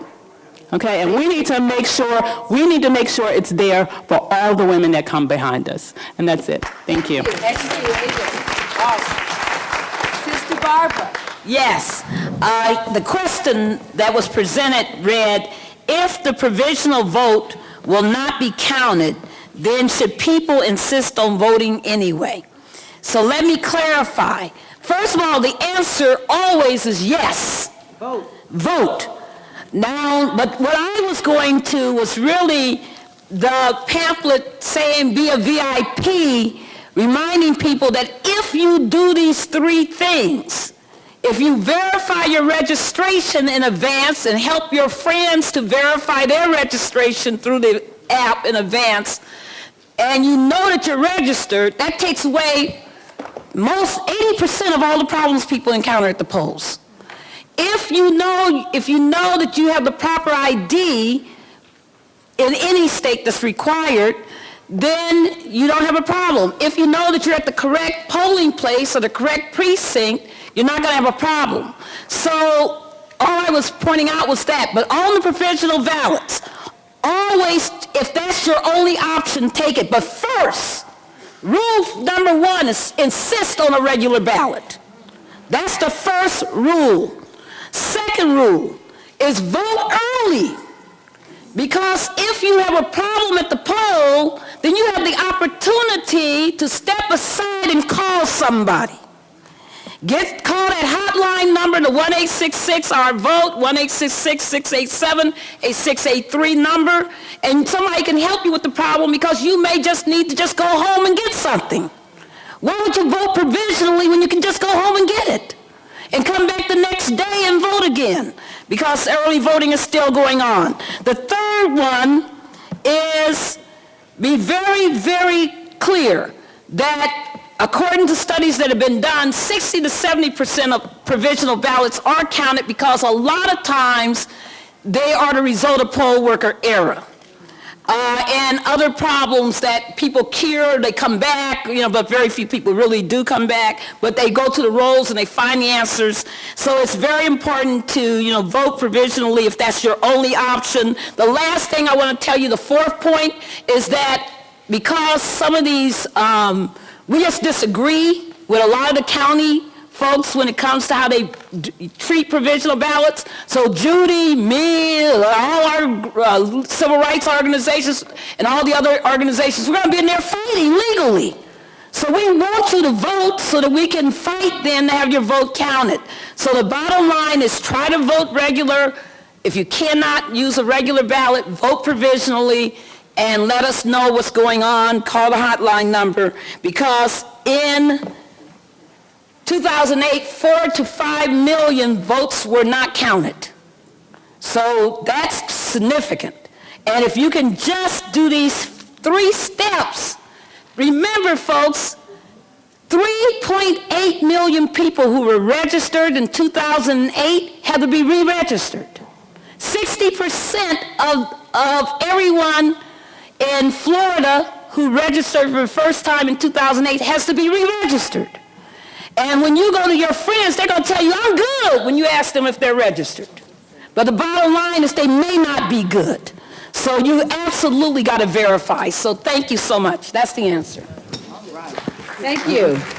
Thank you, Barbara. You know, I come from, my father's a preacher, my grandfather's a preacher. If y'all don't know, y'all got church. Y'all got church. But I know Judy's going to make it happen quick. You're looking at me quick. Okay, so I have 3 questions which I want to briefly hit. One of which is, why were people being purged, voters being purged? And this actually fits into the next one, which is about a group called True the Vote. There's a group called True the Vote that came out of the King Street Patriots, which is the Tea Party in Houston, Texas, that has pledged to have 1 million poll watchers at the polling place this year. In 2010, they did a pilot project in Houston where they sent their folks out to watch polls and watch voting in Houston and in black precincts in particular. And what they do is that they say they're about election integrity, but what they're really about is restricting the vote. And so there was a piece in the New York Times on Monday that is a really good piece about them and about what they're up to. They say that there are people that have been bussed in on buses to commit voter fraud, but in fact, you know, it's just like basically a UFO sighting because there's no evidence of it. And so True the Vote will be at the polling places. They then called upon secretaries of states, in particular of states, to start doing purges before the election. Florida, for example, did it around non-citizens. What they did was they did a bad match between the voter rolls and the motor vehicle agencies for people who didn't check a box saying that they were a citizen. They came up with a flawed list. A 91-year-old veteran born in Brooklyn was on that list and had to prove that, in fact, he was an American and could vote. And so these purges have 16 states are now trying to do the non-citizen purge. They are now looking at the federal database to do the purge. In Texas, they just sent out letters to people saying that people are dead and they are alive and well, and received the letter and opened it up and said, I ain't dead. And so we're fighting that, and we're going to make sure that they rectify that. Lastly, a question about people with felony convictions. Every state is different on this. In Florida and Virginia, where we're doing some work around this issue, 1 in 5 African Americans cannot vote due to felony convictions. Virginia and Florida are 2 of the 4 states that disenfranchise you for life if you have a felony conviction, which means that you have to go before the governor of that state and petition for your rights to be restored. And so in each one of those states, we need to be telling people to fill out the paperwork to get their rights restored. In Virginia, we just got a commitment from the governor, a Republican, who has been pushing through these applications at rapid speed, thank goodness, that he will try to get through every application that he can before this election. There's 350,000 people in Virginia that cannot vote due to felony convictions. In Florida, it is 900,000 people, disproportionately African American. And so we have got to turn to this issue, because these laws are Reconstruction era laws that were meant to disenfranchise newly freed slaves, and they're still on the books. That's right. Thank you. Thank you, Judy. Thank you, Barbara. Thank you, Avis. So we have a few more questions, but what I want to do, and I know that even though this is Black Caucus, the climate in here may not be, as African as we might like. If you can just take a minute, I want you to just turn to your neighbor and just spend a couple minutes, just talk about what you heard and what you think you're going to do about it. Just go ahead, talk to each other for a minute. So can I get somebody to share what you talked about? All right, got a hand up? Got a hand up? I know it's hard. It's nice to get to talk to our people. What did you talk about? We talked about the voting rights for felons, and we wanted to talk with the black lawyers over there. However, we Googled it, and it says there's 13 states in which they cannot, and there is an address here for aclu.org on voting as to what felons can vote and cannot vote. That's important. So that's good. Give them a hand. That's a good thing to talk about.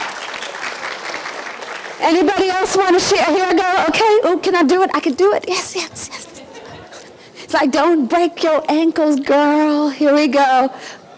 Hi, I'm Yvette. We spoke about having telephone banks, and I was in New York this week, and on Monday, we were calling the state of Pennsylvania to ask them about whether or not they were aware of the new trend of requiring voter identification. Now, Suey Lane had said, broach it with education, because I said, out of the calls, I made 72 phone calls, and more than 50% said they were not going to re-elect President Obama. They weren't going to vote for him. And they were very nasty, very hostile. But then the individuals that did say they were going to vote and support him because they were aware of the issues. So we spoke about the issues, we spoke about different things. But the ones that were very angry and upset, they didn't let you get past that you were a volunteer for helping with voter registration. They didn't even get past that. They were just click. So we spoke about the education first, and maybe that will persuade them to be more open to the rest of the conversation. That's good. Thank you. So thank you. So that's a strategy to start to lead your conversations with folks with education. Oh, here we go. Okay, I'm going to do these two right here, and then we're going to come back around. Yes. Well, we spoke about the app for the phone, and I don't know, I'm challenged in that area. I tried the app, and it didn't work for me. So I'm just saying, there are a lot of senior citizens who don't have smartphones. Is there a phone number should they call this phone number, and someone will find out for them whether they're registered and where their polling place is? So this is the number, the 866-687-8683? Most people who are calling us right now are calling to say, there's three reasons why they're calling. They're calling to say, am I registered? And we are looking up their registration and giving them the information and helping them to register. Secondly, people are calling to say, how do I vote absentee? And the third big set of calls, in fact, the leading set of calls also is around people who are just confused. They're ex-felons, they're on probation, they're on parole, they're in all kinds of states, and they just don't know what that means. Thank you. But please have them call. There is no call too small. The state of Ohio, we have what you call the swing state. And what we're doing right now, we have an Ohio Hip Hop Award Show going on. We have all the artists doing songs saying to get out the vote for the state of Ohio. Because the last person, I'm not going to say his name, didn't take our vote serious. And he didn't become U.S. Senator. A friend of mine, I have to say it that way. But now the hip-hop community has stepped up and said, get out the vote. And all the groups that are involved in the coalition are doing songs related to get out the vote and active in it. And I'm Silver B. I did hip-hop for Barack in 2008. All right, thank you. Thank you. We got hip-hop the vote. Stacy. I'm going to come back for questions. Did you want to talk about what you all talked about? Yes, No, I'm saying if it's a question, I'm gonna come back for questions. But I swear I will. But and make sure. And if you have a card, we'll get it. We'll make sure we get it. So first of all, give yourselves a hand because y'all are brilliant. Very good. And so a couple of announcements as we because I want to make sure we also get. If there's any other questions, I need a card though because some of them are very similar. So a couple of things that folks wanted to share. One, I know Sister Anise is in the room, and she said, you know, D.C., if y'all want to talk about voter suppression, let's talk about statehood. So let's hope that, you know, I'm a D.C. resident too, so, you know, Chocolate City, before it becomes mocha latte, before it becomes vanilla, can we get some support for statehood? Y'all can clap for statehood for D.C. Amen. The other thing, too, that folks want to make sure that if folks were committed, whatever, this is not a partisan space, obviously. This Black Women's Roundtable is not a partisan space. That's right. You heard me say that twice, so it must be true. You're not partisan. That wherever you are, whatever candidates, because it's also not just about the presidential elections, too. all of it matters, that to please consider volunteering and taking your energy and put it behind candidates. And also, one of the issues that came up was, let us also remember that money is a part of how we vote as well. So that wherever we are, wherever we're supporting, that we consider, giving money, showing, even if it's just a few dollars or whatever we can do, because that's a part of how we have a say. A couple of other important issues that came up was, essentially, one question was, how do we think about mobilizing black attorneys to be more engaged in the poll watching process? We've been talking about voter suppression, talking about some of those issues, and I know we got a bunch of attorneys and I'm afraid, but I'm just saying, why don't we just say it's a good idea? No. Okay, No. We need them. And we, the Lawyers Committee, the Advancement Project, ACLU, LDF, NAACP, all of us are part of what's called the Election Protection Coalition, and we need 10,000 lawyers to help us to man the hotline between now and Election Day. We need lawyers to monitor the polls. We need, in fact, let me tell you something else we need this year. We need 25,000 non-lawyers. Remember when Judy talked about the True to Vote? Well, we need you to recruit everybody you know to help us, because we need non-lawyers to be at those polls so that when people from True to Vote show up, we know they're there. And we can send out our task forces and our strike teams to stop them, or to do whatever is legally necessary to make sure that they're not intimidating voters. So we need, if you got friends who are talking about, well, Election Day, I'm going to sleep late. No. Tell them they need to volunteer. How do you volunteer? How do you go to all the lawyers you know who are talking about, whatever? You tell them they need to be volunteering for election protection. Go to either these, I'm going to give you 3 websites that all will get you to volunteer. One is www.866-OUR-VOTE.org. Okay.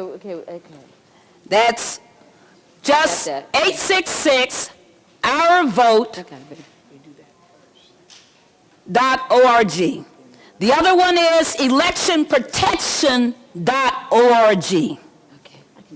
And, of course, now if you just put this stuff in, you don't have to do the wwws, because so many comes up, it's just HTTP. So just put in those URLs, and the volunteer portal will come up not only for lawyers, but will refer you to the Common Cause portal for non-lawyers. And we need people. I'm really serious. You heard me talk. We need 50,000 people. And we need them now because the hotline is live. And we need it. We're going to start going to weekends beginning next week. So lawyers sitting around on their butt, sitting around not doing anything and saying that they don't know what to do and they don't have a role and they're not clear. You tell them they can volunteer. And if you have friends who are sitting back saying, I don't know what to do, you tell them they can also volunteer. And also, remember that deadline on voter registration. On November, we haven't talked about it, but on September the 25th is National Voter Registration Day. September the 25th, all your churches, all your frats, all your sororities, all the street clubs, or just your own self need to be doing something on that date, during that week, to register people to vote, because October 6th is serious. The saddest call we get to the hotline is on November 6th, when people will call, as they do every time, and say, I tried to vote today and they told me I couldn't vote because I'm not registered. There are 6 million unregistered African Americans as we sit here. 6 to 8 million, is it, Melanie? As we sit here. So you got to help us. We got to reach out to people, get them registered right now. Thank you, Barbara. Thank you. So, yes, you can clap for that. So I wanted to make sure there was a sister in the back who had a question. Is she gone now? Go ahead. Why don't you, can we get that mic on real quick? Okay, great. Go ahead. Hi, my name is Laurie, and Susan, who is in the reserves, wanted to know, she has a house in Virginia, but her driver's license is in Maryland. She's in trouble. She wanted to know what should she do as far as voting and as far as registering to vote or voting is concerned. Should she go get an ID in Virginia since that's where she has a house and pays taxes, or will she be disqualified because she has a Maryland driver's license? You know, potatoes. Thank you, ma'am. That's a good question. Judy, we want to take it? Judy's going to take it. I'm going to hand Judy the mic so Judy can take it. Judy got it. Yeah. Well, it really depends on what she considers to be her actual residence. Exactly. And so if you live in Virginia at that house, which, you know, it's always nice to have another person, black person voting in Virginia. You know, if you live there, you know, most of the time, then that is where you should be registered to vote. And in Virginia, they actually do have an ID requirement this go around, but it is, there are many more. You can bring a utility bill actually in Virginia now, so you can use those other kinds of identification, not just the photo ID. Thank you. Thank you, Judy. All right, so as we start to move toward, there are lots of questions. I want to say two sort of logistical things. One is that we are going to answer every question, right? We're going to answer every question. So if you don't hear it here, check the website. We'll try to create some space where we'll still answer questions, because I know there's quite a few. And some very interesting ones, y'all. Y'all got some interesting thoughts. Yeah. I must say. Gotta love it. Gotta love it. I do want to make a couple of quick announcements before I have Melanie close it out and answer. There was a number of questions about Black Women Roundtable in particular, and how to be involved, and some questions that I want Melanie to take on as we close out. But I want to also make sure you all know about an event that's going on after this. Right, 5:30 tonight. If you felt like, I just need to hear, I need some more Cheryl Lee Ralph in my life. Yeah. She's awesome. Oh, I got the wrong one. Oh, sorry. If you felt that way, you can get some more. You can get an extra helping and a little something to eat. So at the Dorothy Height building, y'all know where that is. And if you don't know, ask somebody, because, you know, we're very proud that it's even there. And where it is on Pennsylvania Avenue, 633 Pennsylvania Avenue. There's going to be a reception. It'll feature Miss Cheryl, also Tia Norfleet, the first and only African-American female licensed by NASCAR. We got black people in NASCAR. We are everywhere. And then the other thing, which on a serious note, is we're going to honor one of our sisters who was, and it's so hard to even talk about her in past tense, was such a light and such an important part of the Black Women's Roundtable, Kathy Wilkes. Ooh, yeah. Okay, again, you know, you just never know who'll be here and where we'll be. So we're going to also honor her, so I want to invite everyone to come out for that. Becky had a quick announcement, and then I'm going to turn it over to Melanie to close out. And before I even do that, I want to give a round of applause to all of you and everyone who spoke tonight. Thank you so much. You all are the bomb. Thank you. What an incredible group. And Makani, I'm going to just ask if you'll add this, or whoever's add that. I would invite you to go to edvotes.org, which has the comparison information, much of the information I provided when I spoke, but it's just comparison, a guide, and it's based on issues, so you can use it. It's based on the issues and where candidates stand on those issues. So this is available to you right now, so you can get this pamphlet before you go. But go to edvotes.org, where you can get more information and you can become activists alongside of our educators.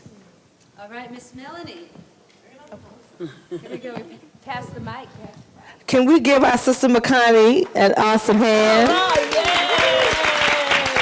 Oh, We're going to We're going to close this out. Check out we got out early.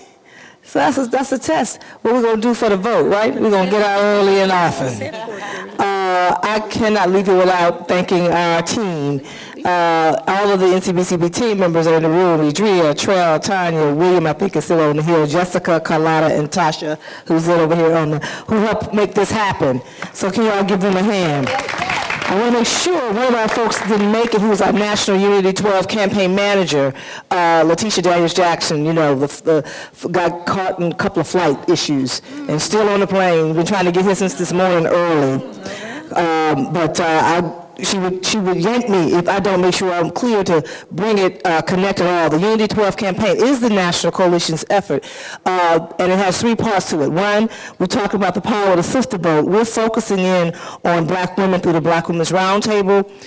We had Jessica down here from Black Youth Vote, and for those who may or may not, we're trying to do all we can to help Barbara and Judy and them on recruiting poll workers and poll monitors. It is very important that we're inside and outside of those polling places this year more than ever. And so we've had something called Foot Soldiers for Democracy. People picked up those flyers. I hope they filled them out. We've got to do everything we can to close that gap. And that's a big part of what we are going to be focusing in on. You can go to our website at ncbcp.org. Thomasina left, didn't she? Thomasina Williams, who many of us know her, who spent many years, several years at Ford Foundation. Wanted to give her a shout out because a lot of the work that we do and the support we got from her is always to have somebody on the inside, and she did a wonderful job. One of the questions that was asked of me was, if you want to get involved in the Black Women's Roundtable, you go to that same website, ncbcp.org, and go to volunteer. Go to the Unity 12 campaign. Volunteer.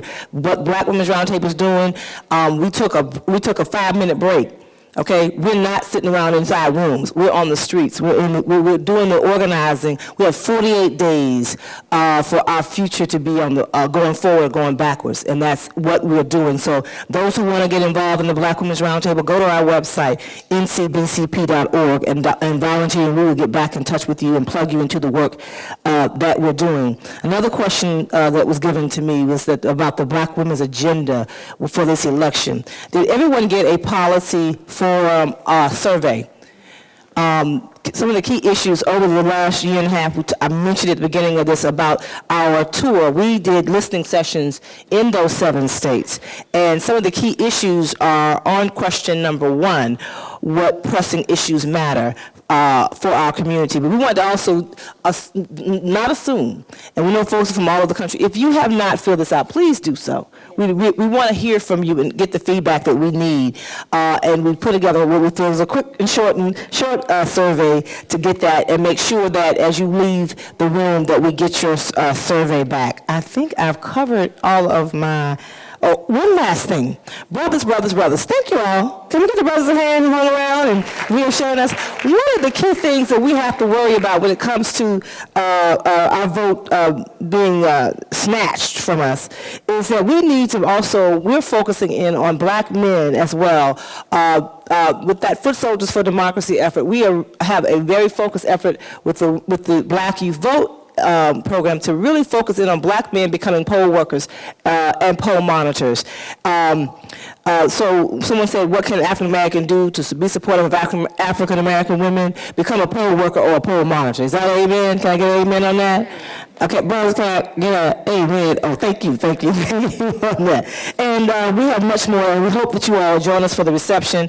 We know that we can pull this off. God is always in control of whatever takes place. We know 2008 was not just about us organizing, but being centered in our faith that no matter what the enemy may bring, we can rise above it.